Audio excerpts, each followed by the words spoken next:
अवधूत चिंतन श्री गुरुदेव दत्त श्रीपाद श्री वल्लभ श्री नरसिंह सरस्वती स्वामी महाराज की जय। श्रीमद परिव्राजकाचार्य श्रीमद वासुदेवानंद सरस्वती स्वामी महाराज की जय। श्रीमद परमहंस परिव्राजकाचार्य सर्वोद्धारक भक्त वत्सल दीन दया समर्थ सद्गुरु श्री चैतन्यानंद सरस्वती नाना महाराज की जय। नर्मदा माता की जय। ग्रंथ लिहिले आणि त्यातनं त्यांनी अशी सुरुवात केली एक सुतवाच की महाभारत जे आहे हे कमीत कमी 8 ते 3000 वर्षापूर्वी निश्चित झालं, इसवी सन पूर्व। त्यांनी प्रयत्न केला पण तरीही फारसं लोकांनी जुमानलं नाही। त्या गेल्या 100 वर्षात मात्र आता अशी एक विद्वान अशा संशोधकांची एक पिढी अशी तयार झाली, त्यांनी हे सिद्ध केलं की भगवद्गीता म्हणजेच महाभारत युद्ध जे आहे ते इसवी सन पूर्व 3100 वर्षापूर्वी झालं, 3100 वर्षापूर्वी। म्हणजे आज आपण जो गीता पाठ करतो तो त्याचं लेखन 5000 वर्षापूर्वी झालेलं आहे, 5000 वर्षापूर्वी। आणि मग सगळ्या दूर कालनिर्णयाच्या पंचांगात कॅलेंडरवर दाते पंचांगात यायला लागलं युधिष्ठिर शक 5100 काहीतरी किंवा 5300। म्हणजे महाभारत युद्ध झालं आणि त्याच्यानंतर युधिष्ठिर जेव्हा राज्यावर बसला आणि त्यांनी पहिला शक सुरू केला त्याला 5000 वर्ष झाली। असं भारतात सगळ्यात रूढ झालं। कालचा विषय असा होता ओकांचा की त्यांनी असा महाभारतातील काही ज्योतिष विषयक सूत्र सिद्ध करण्याचा प्रयत्न केला की इसवी सन पूर्ण 3000 वर्ष नाही 5000 वर्षापूर्वी महाभारत झालं। आणि त्यावेळेस हा ग्रंथ लिहिला गेला, महाभारत म्हणजे गीता लिहिली गेली। म्हणजे त्यांचा अनुमान आणि ते जे आहे त्यांनी प्रस्थापित केलं ते म्हणजे गीता ग्रंथ हा आजपेक्षा 7000 वर्षापूर्वी लिहिला गेला आहे असं त्यांनी काल सप्रमाण सिद्ध केलं। आणि त्यांची अशी इच्छा होती की त्याबद्दल चर्चा व्हावी म्हणून मी काल तिथे गेलो होतो। आज गीता जयंती आहे त्यावेळेस त्यांनी गीतेविषयी आपल्याला थोडक्यात सांगितलं। पण आज सकाळी विवेक जे होते स्टेडियममध्ये 5,000-5,500 मुलं होती आज सकाळी, त्या सगळ्यांनी 15वा अध्यायाचा पाठ केला। आणि त्या सगळ्यांची आयोजकांची इच्छा होती की बाबासाहेबांनी त्या 5,000-5,500 शाळकरी मुलांना काहीतरी सांगावं।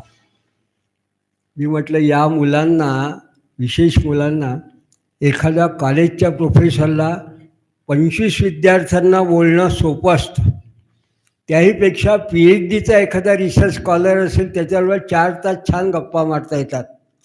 पण वर्गातल्या 400 मुलांसमोर बोलायचं म्हणजे माझ्यासारख्याची बोबडी वाटते। विद्वानांची गोष्ट वेगळी आहे, त्यांच्या मॅडम टीचर त्यांना सराव असतो, पण 5,000-5,500 मुलांसमोर बोलायचं म्हणून मी त्यांना फक्त एवढं सांगितलं, आजच्या काळात गीतेतलं आपल्याला काही जरी नाही कळलं तरी एवढं लक्षात ठेवा की ज्या अर्जुनाची सीदंती मम गात्राणी मुखंच परिशिष्यती गांडीव स्रवंते असतात अशी अवस्था झाली होती। त्या अर्जुनाला भगवंतानी गीता सांगून असा तयार केला असा की शेवटी तो असं म्हणतो, नष्टो मोहम स्मृती लब्ध्वा त्वत्प्रसादात मयाच्युत स्थितोस्मी गतसंदेह करिष्ये वचन तव। आता मी लढायला तयार आहे।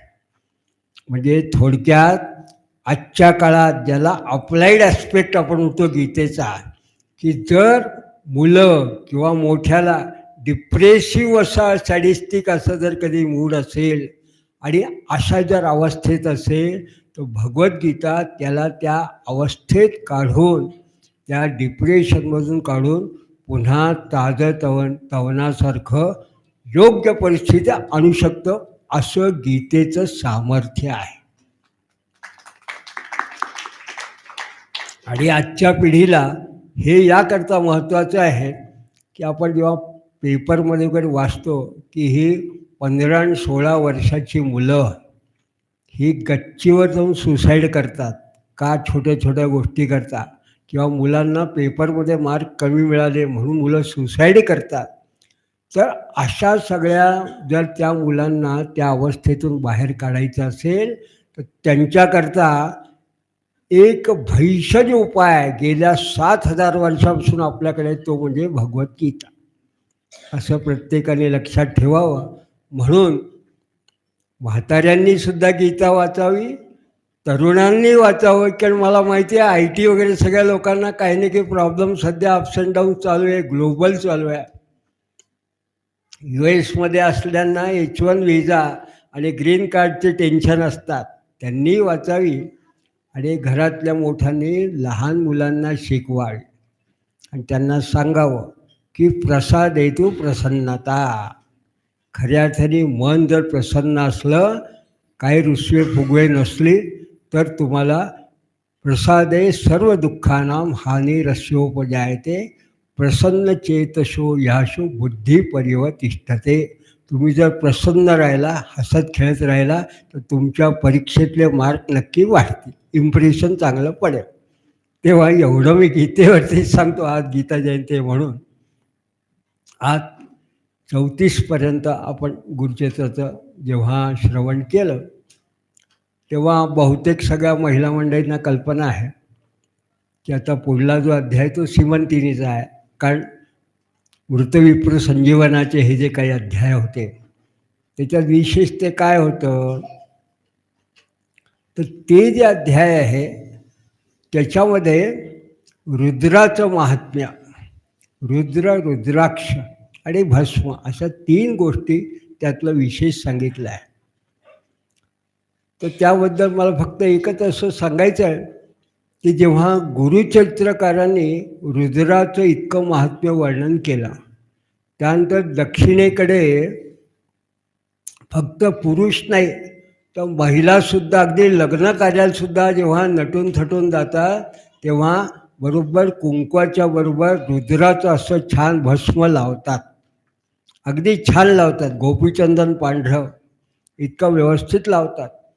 आणि सोलापूर भागात तर त्रिपुंड लावलेल्या महिला असतात. तेव्हा जसं त्या महिला भस्म लावतात तसं रुद्राक्ष घाला असं मी काय कोणाला म्हणत नाही आजच्या काळातल्या पिढीला.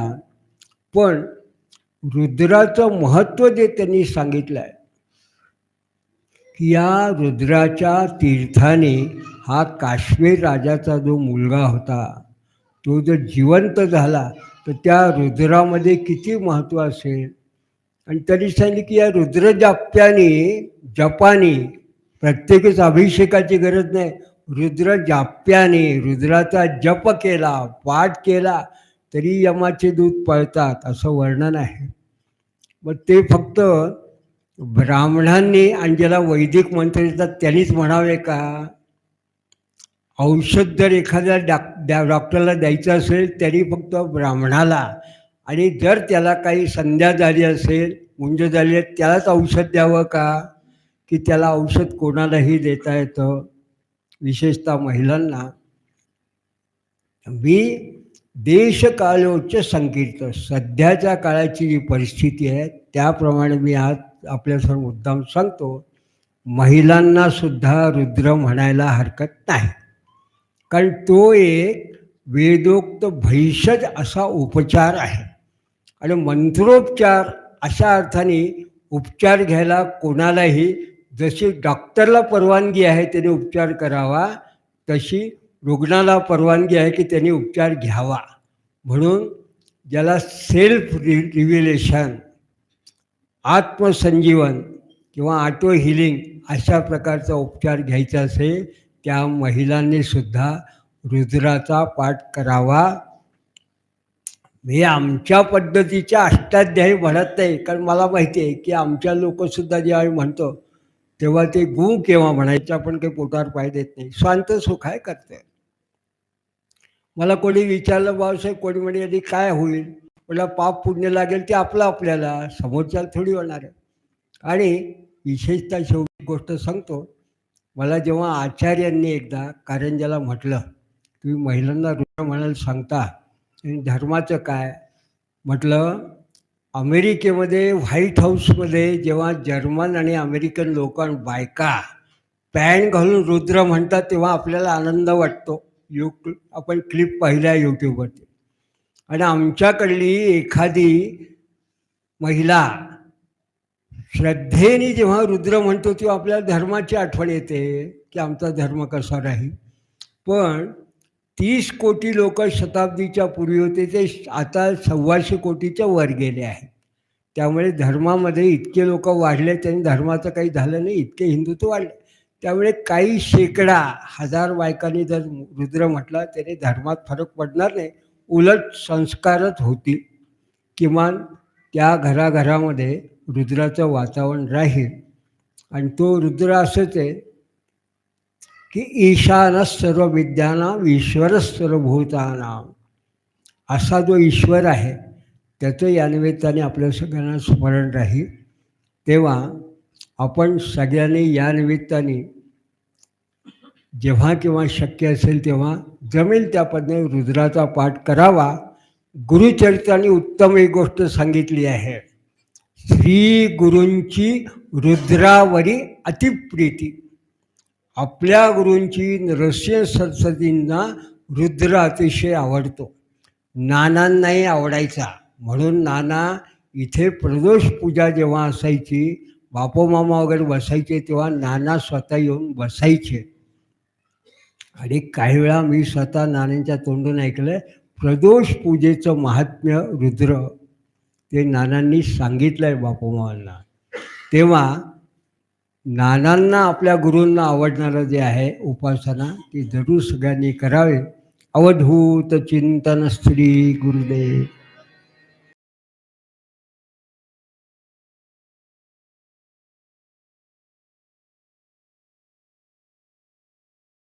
अध्यात्मावर अशीच माहिती मिळवण्यासाठी देव माझा चॅनलला सबस्क्राईब करा.